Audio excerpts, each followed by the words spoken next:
Whatever may be said in praise of poverty, the fact remains that it is not possible to live a really complete or successful life unless one is rich. No man can rise to his greatest possible height in talent or soul development unless he has plenty of money, for to unfold the soul and to develop talent he must have many things to use, and he cannot have these things unless he has money to buy them with. A man develops in mind, soul, and body by making use of things, and society is so organized that man must have money in order to become the possessor of things. Therefore, the basis of all advancement for man must be the science of getting rich. The object of all life is development, and everything that lives has an inalienable right to all the development it is capable of attaining. Man's right to life means his right to have the free and unrestricted use of all the things which may be necessary to his fullest mental, spiritual, and physical unfoldment, or, in other words, his right to be rich. In this book, I shall not speak of riches in a figurative way. To be really rich does not mean to be satisfied or contented with a little. No man ought to be satisfied with a little if he is capable of using and enjoying more. The purpose of nature is the advancement and unfoldment of life, and every man should have all that can contribute to the power, elegance, beauty, and richness of life. To be content with less is sinful.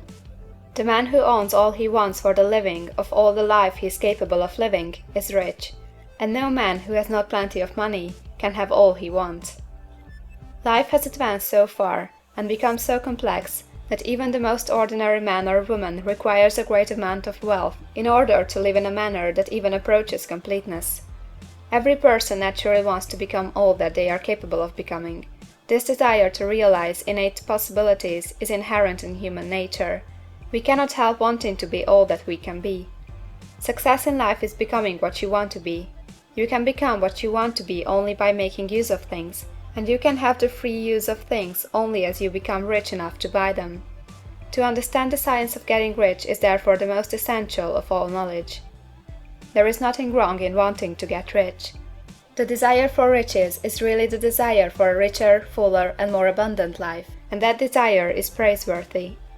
The man who does not desire to live more abundantly is abnormal, and so the man who does not desire to have money enough to buy all he wants is abnormal. There are three motives for which we live. We live for the body, we live for the mind, we live for the soul. No one of these is better or holier than the other. All are alike desirable, and no one of the three, body, mind, or soul, can live fully if either of the others is cut short of full life and expression. It is not right or noble to live only for the soul and deny mind or body, and it is wrong to live for the intellect and deny body or soul. We are all acquainted with the loathsome consequences of living for the body and denying both mind and soul, and we can see that real life means the complete expression of all that man can give forth through body, mind, and soul. Whatever he can say, no man can be really happy or satisfied unless his body is living fully in every function, and unless the same is true for his mind and his soul. Wherever there is unexpressed possibility, or function not performed, there is unsatisfied desire. Desire is possibility seeking expression, or function seeking performance. Man cannot live fully in body without good food, comfortable clothing, and warm shelter, and without freedom from excessive toil. Rest and recreation are also necessary for his physical life. He cannot live fully in mind without books and time to study them, without opportunity to travel and observation, or without intellectual companionship. To live fully in mind, he must have intellectual recreations, and must surround himself with all the objects of art and beauty he is capable of using and appreciating. To live fully in soul, man must have love, and love is denied expression by poverty. A man's highest happiness is found in the bestowal of benefits on those he loves. Love finds its most natural and spontaneous expression in giving. The man who has nothing to give cannot fill his place as a husband or father, as a citizen, or as a man.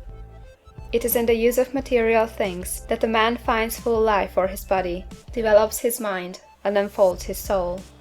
It is therefore for supreme importance to him that he should be rich. It is perfectly right that you should desire to be rich. If you are a normal man or woman, you cannot help doing so.